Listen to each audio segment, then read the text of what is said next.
Boa tarde. Vamos iniciar e bem-vindos, portanto, a esta sessão de esclarecimento do mestrado em Sociedade Digital. Trata-se de um mestrado muito recente e, nesse sentido, nós também gostaríamos de o divulgar e esperar que, da vossa parte, possa haver interesse em escolherem este mestrado como segundo ciclo e, portanto, para continuarem os vossos estudos. E é, de facto, no panorama nacional, um mestrado completamente inovador. É um mestrado inovador não apenas por se centrar sobre matemática, que hoje em dia é algo que todos nós sentimos no nosso cotidiano e, portanto, é algo que também, do ponto de vista da investigação, começa a tornar-se cada vez mais relevante e, de facto, ainda não existia, sob o formato de um segundo ciclo, um curso que permitisse refletir sobre quais são as condições, as práticas do conhecimento, da forma de ver o mundo, de interagir em termos políticos, em termos cívicos, a forma como nós desenhamos o nosso cotidiano numa sociedade que só muito recentemente se tem vindo a organizar sob esta faceta que nós normalmente designamos como sociedade digital, e é também inovador porque, na realidade, trata-se de um mestre and Technology, proporcionando, portanto, aos alunos também um campus, uma interação muitíssimo interdisciplinar, não apenas em termos da aprendizagem, mas também em termos da convivência com colegas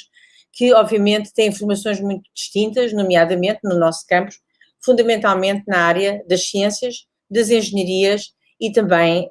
mais recentemente, quer na área do nosso departamento de investigação, como também num outro departamento na área de conservação e restauro, portanto, na área das artes. Portanto, este mestrado tem como objetivo, e vocês muito rapidamente depois terão um pequeno experiência sobre aquilo que algumas das disciplinas irão proporcionar, tem como objetivo fundamental pegar naquilo que são as áreas mais tradicionais das ciências sociais e humanidades, nomeadamente a história, a filosofia, a sociologia, a antropologia, mas também os estudos de arte, a arte estética, a parte da estética, a filosofia, etc. E utilizar essas ferramentas, atualizá-las e criar novas ferramentas a partir daquelas que nós já temos para tornar-se mais eficaz na análise e na reflexão sobre a contemporaneidade e sobre a sociedade em que nós estamos a viver atualmente. Portanto, trata-se, portanto, de um mestrado que, sendo obviamente um mestrado com características diurnas e pensado essencialmente para alunos que vêm do primeiro ciclo, também está disponível para encontrar formas alternativas e encontrar formas de flexibilidade para acolher outros alunos cuja profissão esteja ligado a este tipo de questões. Nesse sentido, em termos de saídas profissionais, que é um dos pontos que normalmente os interessados em escolher os cursos têm em mente, nós parece-nos, e estamos a pensar precisamente, que existe um largo espectro de áreas em que uma formação sólida na área da sociedade digital, compreendendo-a, interrogando-a, tendo as ferramentas para trabalhar sobre ela, terá um vasto espectro de aplicações que vão desde questões de jornalismo, passando pelo marketing, também na área das autarquias, por exemplo, tanto mais que hoje cada vez se torna mais relevante a questão precisamente da passagem, da transição para o digital. Portanto, é nesse sentido também que o mestrado está organizado. Nós, no final, e mais do que estar a apresentar, temos um período aberto para questões que desejem pôr. Se também o desejarem fazer, podem fazê-lo também através do chat. E se por acaso não tiverem a oportunidade agora de fazer essas questões, ou se não tiverem a oportunidade de assistir em direto a esta sessão de esclarecimento, se tiverem quaisquer dúvidas, podem enviá-las para o e-mail que surge agora em baixo, portanto, que é o meu e-mail, mpd@fctunlpt, e nós tentaremos, não apenas eu, mas o grupo, dar as respostas o mais rapidamente possível, no sentido de vocês se sentirem confortáveis para eventualmente escolherem o nosso mestrado. Gostaria apenas de chamar também a atenção para que, do ponto de vista da aprendizagem, embora naturalmente haja uma parte teórica que é fundamental e que nos parece essencial para que haja depois uma aplicação mais robusta dos conhecimentos, nós temos também uma forte componente prática e daí também a relevância do mestrado estar no campus da Caparica, que é onde está a nova School of Science and Technology, num campus que tem precisamente essa convivência com departamentos de informática, de engenharia do ambiente, bioquímicas, etc., em que se pode precisamente fazer este tipo de trabalho de uma forma mais direta. Eu passava agora a palavra à minha colega Paula Urze, que é a presidente do departamento, responsável precisamente por este mestrado e que também tem características muito especiais no ecossistema universitário português. Boa tarde a todos e a todas, bem-vindos. Espero que isto seja o começo de uma maior relação e de um maior contacto. Eu vou aqui só muito brevissimamente dar-vos 2 notas relativamente ao departamento, no sentido em que o mestrado em Sociedade Digital se enquadra ou se integra no Departamento de Ciências Sociais Aplicadas. Como já foi referido, este departamento é composto por diversas áreas no quadro das Ciências Sociais e Humanidades, as quais se encontram, na sua maioria, presentes no elenco das disciplinas do mestrado que estamos aqui a apresentar. É um departamento único numa Faculdade de Ciências e Tecnologia e, como tal, permite um quadro interdisciplinar também ele único. Interdisciplinar no quadro do departamento, justamente porque congrega diferentes áreas das Ciências Sociais e Humanidades, e interdisciplinar no quadro de uma Faculdade de Ciências e Tecnologia que permite estabelecer pontes absolutamente únicas e ter experiências inovadoras no quadro daquilo que nós designamos como Big Interdisciplinarity. Ou seja, esta matriz, ou seja, esta junção, digamos assim, este puzzle, permite que o mestrado tenha uma matriz absolutamente inovadora. E, portanto, este quadro também tem semelhanças, e muitos de vós saberão, com as melhores experiências e com as melhores inspirações, quer do ponto de vista da Europa, em termos mais genéricos, quer nos melhores exemplos anglo-saxónicos. Acreditamos, assim, que vos poderemos proporcionar, através deste mestrado, aos estudantes e a quem se lançar para esta experiência absolutamente inovadora, uma formação de elevadíssima qualidade, com padrões de diálogo interdisciplinar, assente naquilo que eu referi há pouco, não só numa small interdisciplinarity, mas também numa big interdisciplinarity. E hoje é o quadro de referência, quer ao nível dos padrões europeus, da própria comunidade europeia, em termos daquilo que são os desafios disciplinares, e, portanto, é justamente esta encruzilhada, este puzzle, que também as situações que hoje, na contemporaneidade, temos vivido, nos têm mostrado a necessidade de o fazer. E, portanto, acreditamos nisso e juntamos isso, naturalmente, a uma vertente de transformação digital que muito cara à nossa universidade e muito cara hoje àquilo que é o cotidiano da sociedade. E obrigada. Eu passo a palavra aos meus colegas que vão transmitir ideias muito interessantes e inovadoras sobre aquilo que podem ser, um bocadinho, terem a noção daquilo que podem ser as experiências e as ideias das disciplinas. Sim, obrigado, Paula. O meu nome é Davide Scarso e sou professor auxiliar no Departamento de Ciências Sociais Aplicadas da Faculdade de Ciência e Tecnologia. E vou dar a disciplina, apresentar agora brevemente a disciplina de Política na Sociedade Digital, que então irá estudar, analisar num contexto, numa modalidade, aliás, intensamente participativa, com os alunos, as implicações políticas da difusão e da adoção maciça e cada vez mais consistente das redes sociais, dos meios digitais, para questões e atividades políticas, né? O trabalho que queremos enfrentar acompanha 3 eixos fundamentais, não é? O primeiro, talvez seja o mais óbvio, tem a ver com a política no seu sentido mais restrito, não é? Os partidos, o Estado, as organizações formais, etc. E como, talvez, não é, seja ali, possa ter ali como número tutelar o Donald Trump, não é? E o seu account Twitter, aliás, recentemente, como sabem, suspendido, não é? Com todo essa cloud de questões ligadas a todo esse tema. Portanto, como a adoção de tecnologias digitais, das redes sociais em particular, transforma, impacta, torna, de certa forma, problemática, não é? Hoje até há quem, não é, se nos princípios do World Wide Web achava-se que vinha aí uma renovação da democracia, hoje há mais pessoas a pensar que, na verdade, as redes sociais tornaram impossível a democracia tal como a conhecemos, não é? Com temas que são um pouco óbvios, que são muito conversados hoje, não é? Sobre polarização, sobre o efeito bolha, efeitos de radicalização, etc, etc.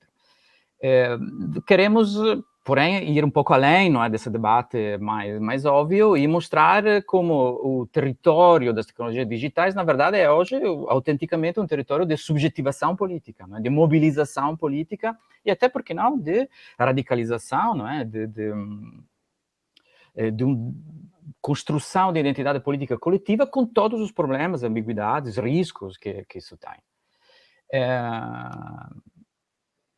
Depois, portanto, não apenas a política, nesse caso, digamos assim, a política no seu sentido mais rigoroso, mas é claro que pensando o terreno digital como terreno de subjetivação, não é? Tanto individual como coletiva, será necessário ir muito além das organizações, digamos, mais tradicionalmente pensadas como políticas, como partido, o Estado, com toda a importância que esse tema tem, mas um segundo eixo. E, aliás, digamos que, para concluir essa primeira parte, nós poderíamos pensar em termos dos problemas ligados a uma privatização e fragmentação da esfera pública, digamos assim. Não é? Agora seria interessante continuar, mas, enfim, não é? Fica para a primeira aula. Depois há uma segunda, continuando nessa linha, não é? Há um segundo grande eixo muito importante que poderíamos resumir como uma economia política das tecnologias digitais, em particular relativa aos grandes players, não é? Do Big Tech, Facebook, Apple, Microsoft, Google, obviamente, ou seja, os grandes players do chamado capitalismo de plataformas, não é? E de tudo o que isto implica em termos sociais e políticos. Por que é necessário fazer uma leitura política desses aspectos? Para resumir numa frase, um raciocínio muito breve, se pensarmos, imaginemos, vamos pegar na questão do anonimato, dos dados pessoais, não é? Da tutela, da garantia do anonimato. Se nós pensarmos a questão da privacidade, da garantia da privacidade como relativa a uma pessoa, a um indivíduo, a 2 ou 3, não é? No fundo, é uma questão individual, não é? Que resolve-se nesse âmbito mais ou menos ético, etc. Mas se pensarmos a questão da privacidade e portanto, de dados relativos ao comportamento, não só a identidade, mas ao comportamento de não 2 ou 3, mas 10 mil, 100 mil, 1 milhão de pessoas, é claro que os organismos que podem obter esses dados, trabalhar esses dados, analisar esses dados, mobilizar esses dados, têm um claro papel político, não apenas comercial, portanto, as valências políticas das tecnologias digitais extravasam amplamente, né, as instituições políticas no sentido mais tradicional. E aqui, portanto, como dizíamos, há toda uma série de questões ligadas às novas formas de acumulação de valor, à precarização do trabalho, o trabalho cognitivo, etc, etc. E depois há um terceiro eixo, não menos importante, aliás, se calhar até mais vivo, que é relativo a todas as experiências e as experimentações de luta, de resistência e de, digamos assim, contraste a essa hegemonia de uma governação algorítmica e, portanto, as diferentes formas de criar alternativas que alarguem a possibilidade de participação política, que vai da cultura hacker, à pirataria, aos movimentos no copyright, até ao open source, e depois, num sentido um pouco diferente, as questões ou as propostas ligadas ao open data, não é? que problematizam, portanto, quem recolhe dados, quem possui, quem mantém, quem armazena, quem pode usar esses dados, que tipo de transparência tem e que tipo de participação coletiva pode haver na recolha, controle, verificação e uso desses dados. Indo depois há também as experiências mais amplas e mais características, mais de subjetivação política, de tipo de autogestão, dentro as tecnologias. Vendo, portanto, as tecnologias digitais como, apesar do contexto difícil que estamos a viver, como possível terreno de criação e de aberturas de novas possibilidades de participação, de ação e de emancipação. E passo, então, a palavra agora ao meu colega Hugo Almeida.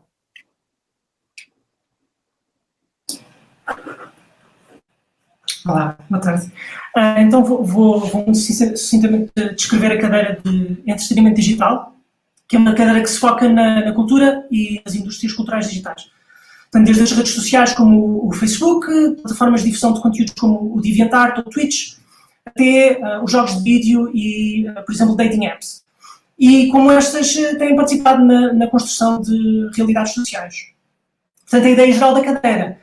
é providenciar aos alunos bases que lhes permitam desenvolver uma relação informada e crítica com o ecossistema mediático contemporâneo e, portanto, serem capazes de o analisar aos múltiplos atores de um ponto de vista formal e estético. A cadeira vai combinar matérias relacionadas e estudos de caso para serem discutidos em grupo, que depois vão servir de suporte para os alunos desenvolverem pequenos projetos de investigação. Estes projetos de investigação serão preferencialmente, se bem que não obrigatoriamente, desenvolvidos em plataformas digitais. E é suposto encorajarem uma abordagem multimodal, ou seja, que o projeto inclua outras formas de expressão para além do texto escrito tradicional que é comum à academia. Portanto, isto pode tomar a forma, por exemplo, de curadoria de conteúdos online, quer sejam memes, arte digital, artigos de jornal, artigos científicos, tweets, ou pode ser mesmo feita através da produção de conteúdos originais. A ideia é falar destas plataformas e dos seus conteúdos com conhecimento de causa. Se, por exemplo, alguém quiser falar sobre o Instagram ou o Reddit, se calhar é produtivo ter que trabalhar com essas plataformas para perceber como é que elas operam. Se alguém estiver interessado em fenómenos culturais específicos, por exemplo, podcasts, fanfiction ou memes, então esse aluno poderá, se quiser, desenvolver projetos que incluam de alguma forma também essas práticas. E por isso será uma investigação que tem uma componente prática, com o objetivo de ajudar os alunos a desenvolver um entendimento por dentro de como é que uma plataforma, por exemplo, dá espaço para a criatividade dos utilizadores, ao mesmo tempo que condiciona a forma e os conteúdos produzidos. E qual é a relação entre o produtor de conteúdos com a sua plataforma e a audiência.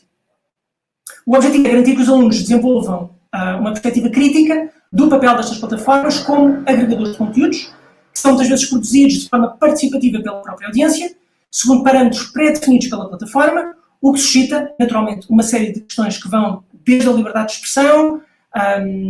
à delimitação por parte de um algoritmo ou de interesses privados das formas possíveis que o discurso pode tomar em plataformas digitais de acesso público, como por exemplo o limite de caracteres do Twitter e como isso determina a forma como as discussões entre utilizadores se podem desenrolar aí, até a monetização e a utilização do tempo de lazer e a exploração laboral. Só para dar um exemplo do universo conceptual da cadeira, eu vou aqui partilhar o meu desktop para passar umas imagens de uma exposição coletiva em que eu participei em 2020, chamada Lootbox. E tá só.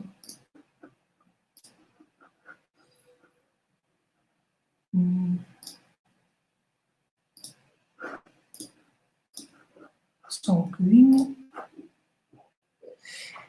Portanto,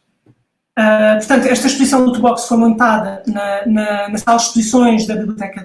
da Faculdade de Ciências e Tecnologia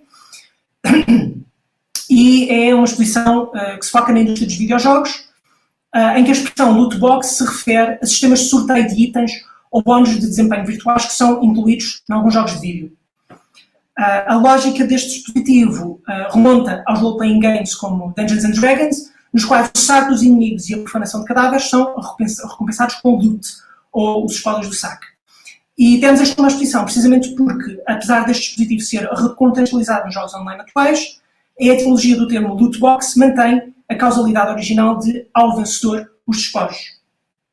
Não só isso, como as lootboxes foram o centro de uma polémica sobre a monetização dos jogos de vídeo, dado que algumas eram usadas em sistemas de pay to win, em que os jogadores dependem de um investimento financeiro real em objetos virtuais para progredir no jogo.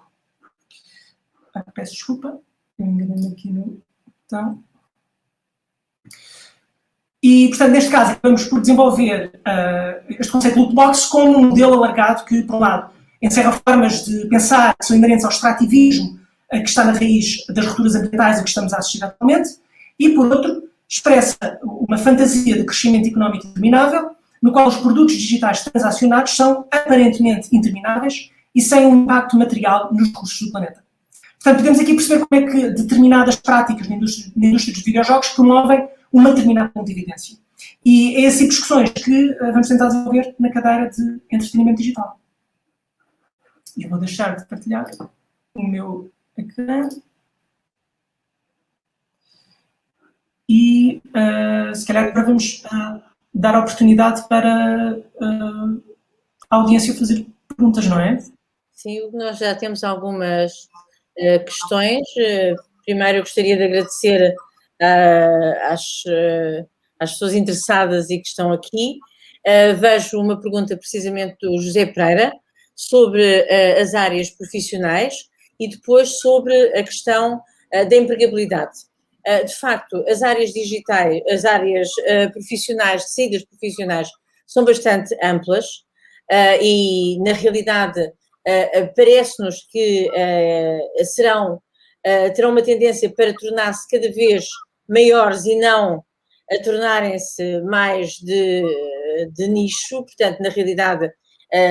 até pela própria política governamental, haverá uma tendência maior para que estas questões se tornem fundamentais, mas elas vão desde o marketing, comunicação e relações públicas e gestão de estratégias digitais, quer em organismos de Estado, quer em autarquias, quer em empresas, a gestão de informação de comunidades online, a curadoria e gestão digital de arte e património. Portanto, na realidade, é um mestrado que permitirá aos alunos ter um conjunto de competências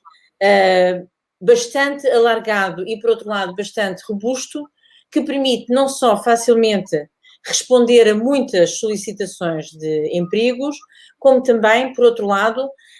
permite precisamente que essas solicitações sejam geridas de uma forma bastante flexível, ou seja, nós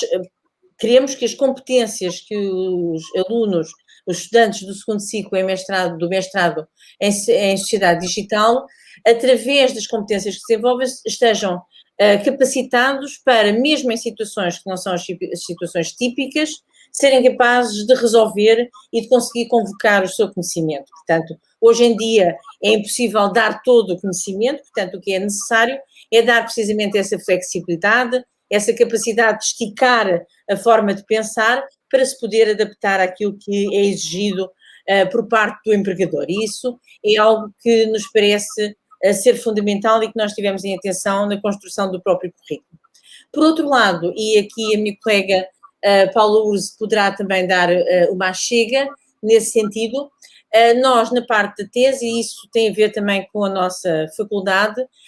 temos um fortíssimo relacionamento, quer com o meio empresarial, quer com a sociedade envolvente, nomeadamente as autarquias, Almada, Seixal, Montijo, etc. E, portanto, há uma grande tradição, em grande parte dos mestrados da nossa faculdade, de haver estágios com uma componente profissional. E, portanto, isso é também uma mais-valia que está disponível na nossa faculdade. Portanto, a tese que terá de ser feita no final do segundo ano do mestrado poderá, de acordo com o tema, o interesse dos alunos, obviamente também ser desenvolvida em contextos específicos, quer do ponto de vista empresarial, quer do ponto de vista de organismos de gestão autárquica, por exemplo. E, portanto, nesse sentido, a nossa faculdade tem uma prática e já uma experiência que nos permitirá facilmente ativar este tipo de protocolos. E, portanto, nesse sentido, embora não seja todas as pessoas podem estar interessadas numa tese mais académica ou numa tese mais profissional, mas obviamente que nós iremos convocar tudo aquilo que está disponível na nossa faculdade para responder nesse sentido. E talvez a Paula possa dar uma ajuda mais neste ponto. Ora, boa tarde, só para não sei se é complementar, mas pelo menos para acrescentar alguma coisa àquilo que a minha colega Maria Paula Diogo já referiu. A nossa faculdade também tem uma tradição e um diálogo particularmente intenso, digamos assim, com o mundo empresarial. E mesmo a sua configuração, em termos das instituições que compõem a faculdade, integra instituições de cariz, com um cariz fortemente empresarial. Para além disso, tudo o que se afigura agora como presente futuro da faculdade também vai nesse sentido, no sentido daquilo que designamos assim um bocadinho pomposamente como o ecossistema de inovação, ou seja, um conjunto cada vez mais de puxar as empresas para uma relação com a universidade. Isto também tem a ver com as novas estratégias que hoje as universidades têm ganho, umas com as quais concordamos mais ou menos, mas que têm esta vertente de uma missão que não perdendo o rumo da sua missão essencial,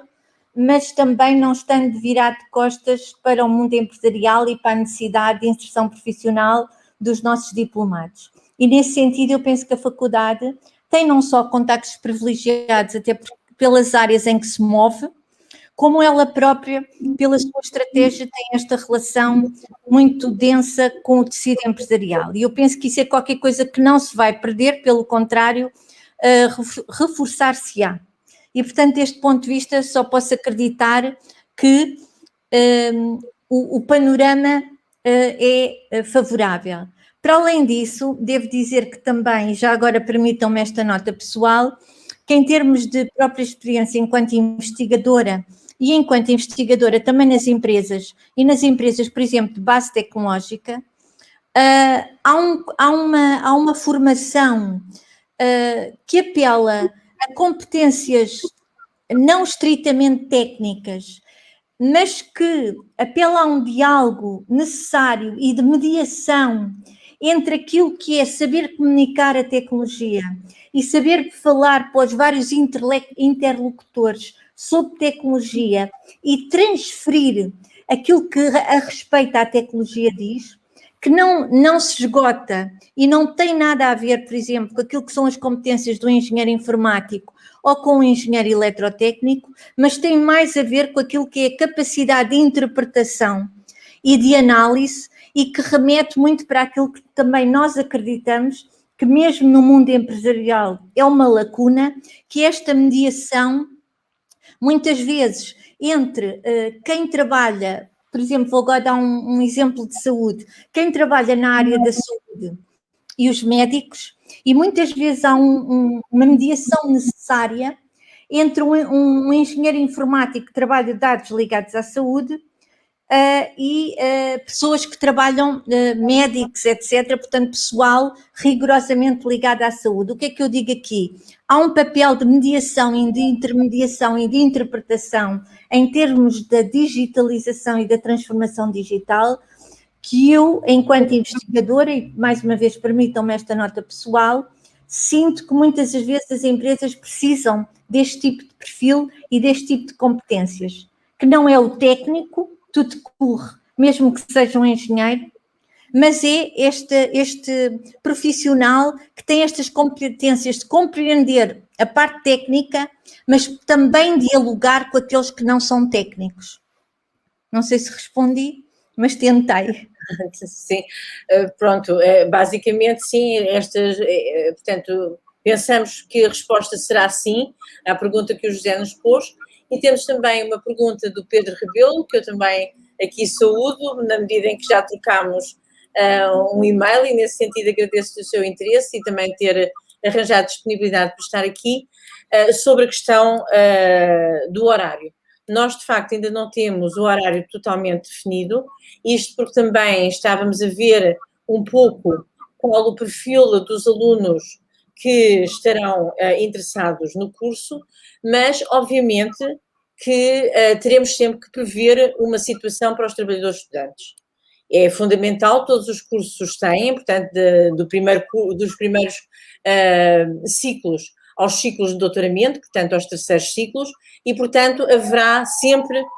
um estatuto possível e, obviamente, que nós, adicionalmente a esse estatuto, que é um estatuto de lei, nós tentaremos encontrar a flexibilidade máxima no sentido de poder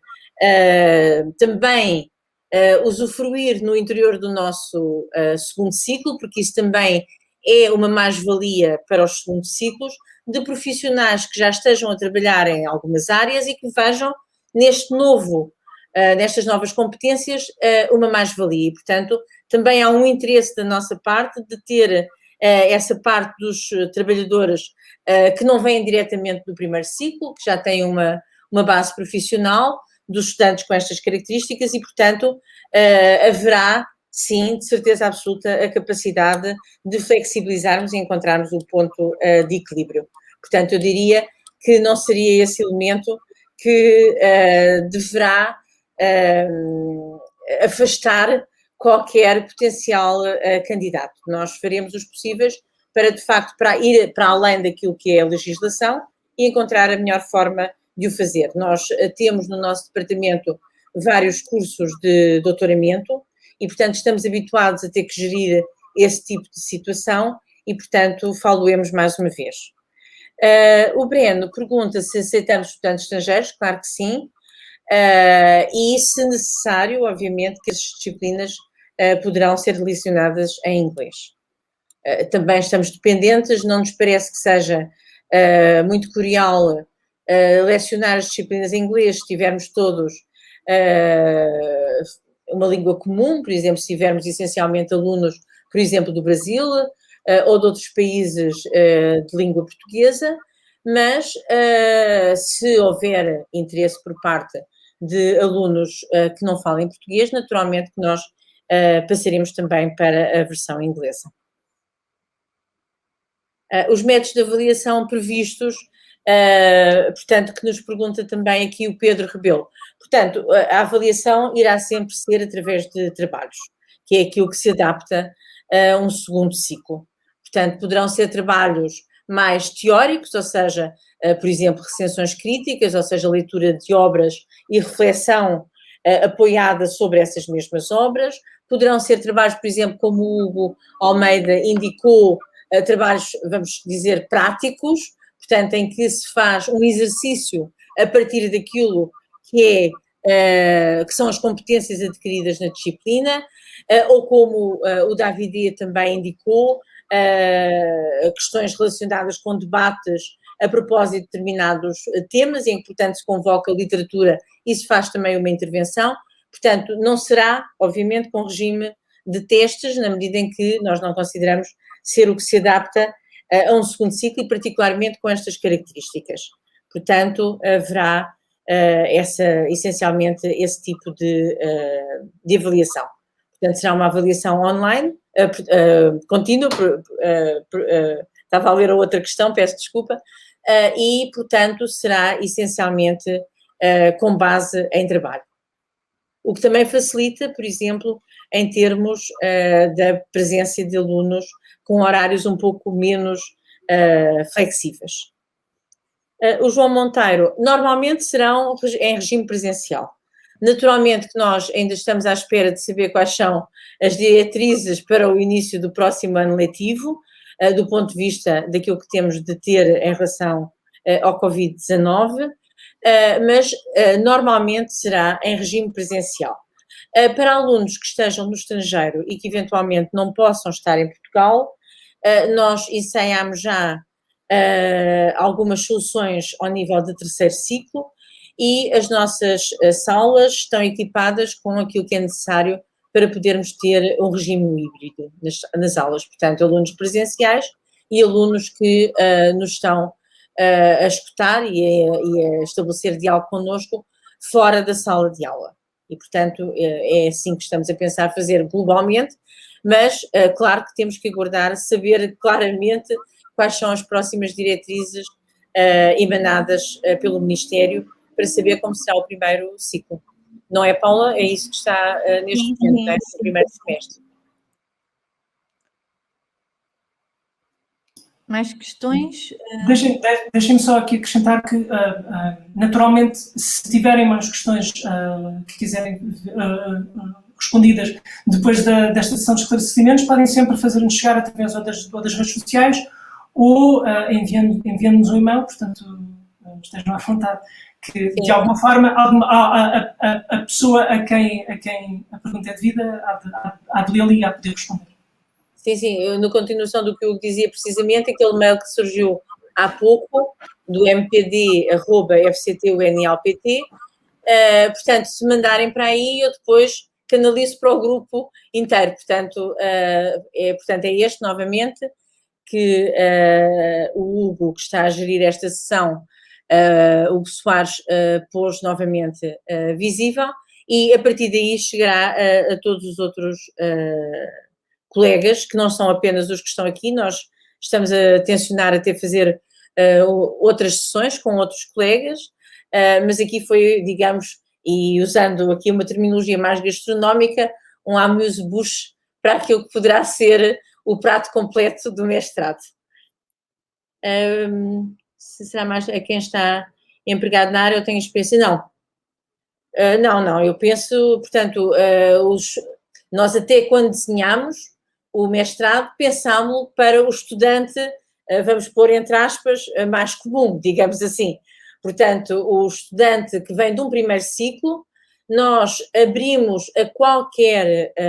primeiro ciclo, ou seja, a qualquer licenciatura, porque nos parece, precisamente naquilo, portanto, na sequência do que disseram os meus colegas e da última intervenção da minha colega Paula Urza, que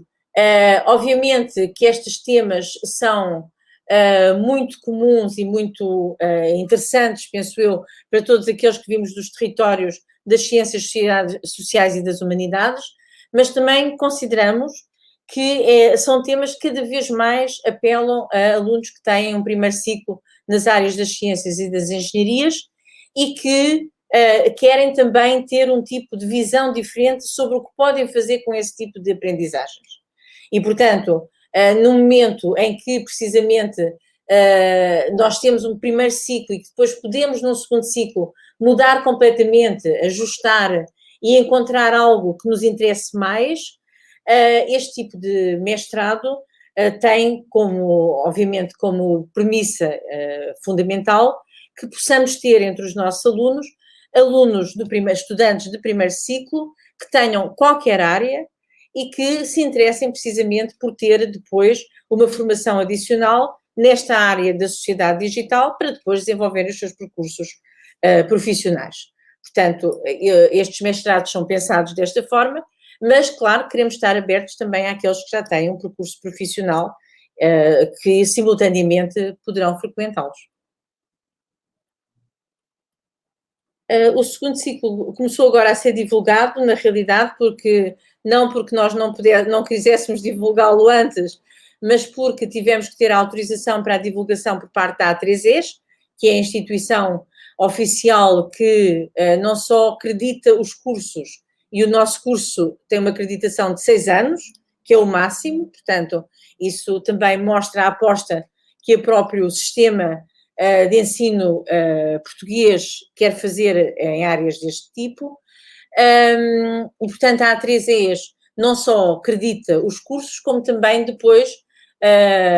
portanto, tem de permitir que se comece a fazer o anúncio. Nós, logo que nos foi permitido, fizemos, também tentámos ir para além daquilo que são os anúncios mais convencionais, daí esta sessão de esclarecimento. Também tivemos a colaboração dos nossos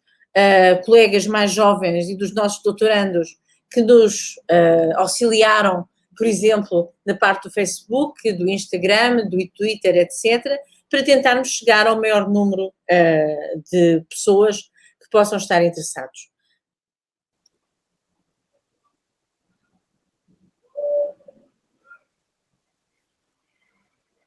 Sì, se posso só rapidamente, de fato estávamos a conversar com o Hugo o outro dia,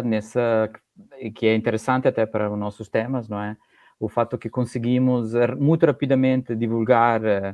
o mestrado mal foi aprovado nas redes sociais e nos canais que a Maria Paula já mencionou, enquanto os canais clássicos, tradicionais da universidade, o site, etc., têm um tempo, temporalidades e mediações diferentes que já representa, não é, uma questão que seria... O Hugo tinha precisamente proposto de fazer já uma aula sobre, a partir dessa... Aliás, o Pedro Rebelo precisamente chamou-nos a atenção, porque há ainda informação que falta. Há, aliás, algumas áreas do próprio site da faculdade que não estão atualizadas em relação a outras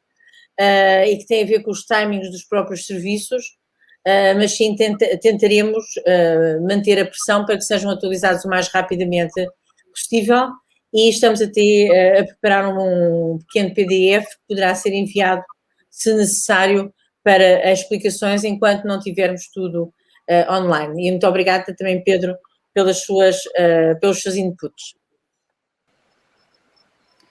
Se posso agora, não é, no último comentário precisamente do Pedro, e também tem um pouco a ver com aquilo que o José Pereira também dizia, ou seja, não é,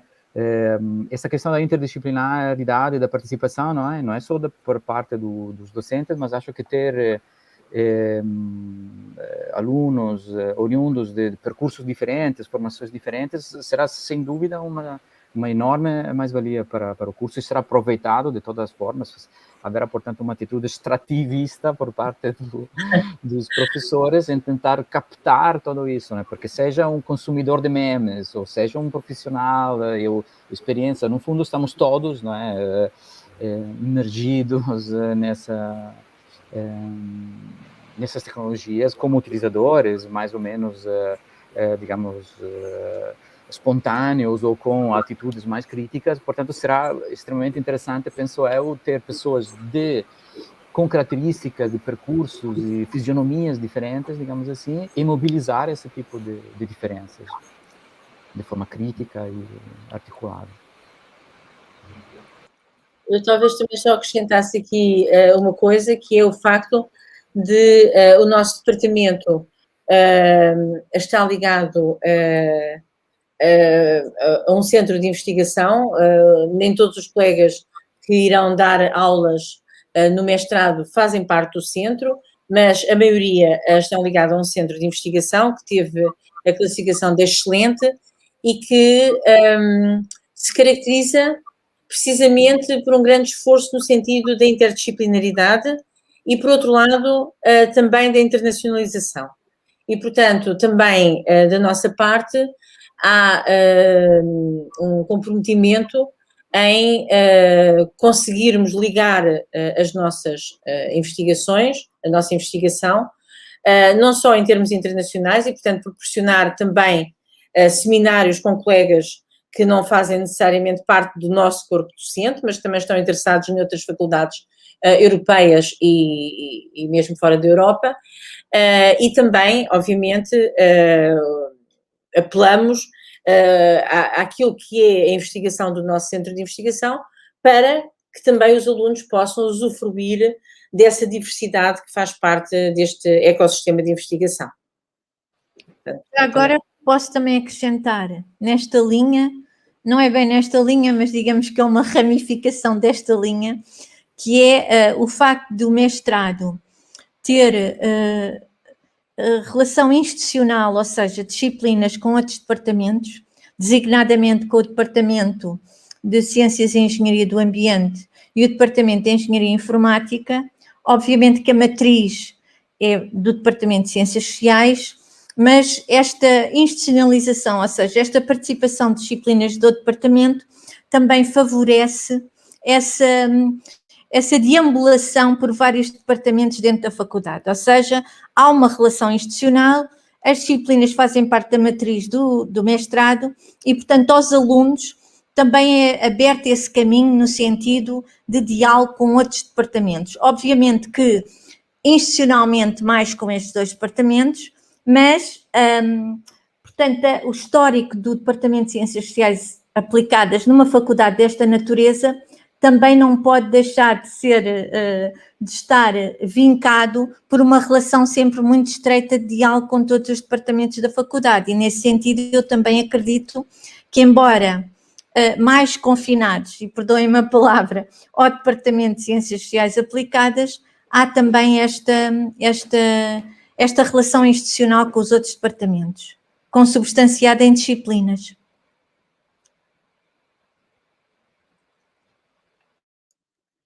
Penso que não estou a ver mais nenhuma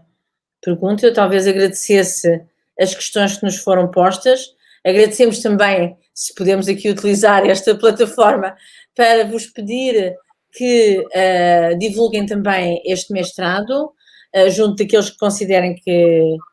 possam ter interesse e, claro, esperamos podê-los ver como nossos estudantes em breve, em setembro, quando abrirmos o nosso mestrado em Sociedade Digital.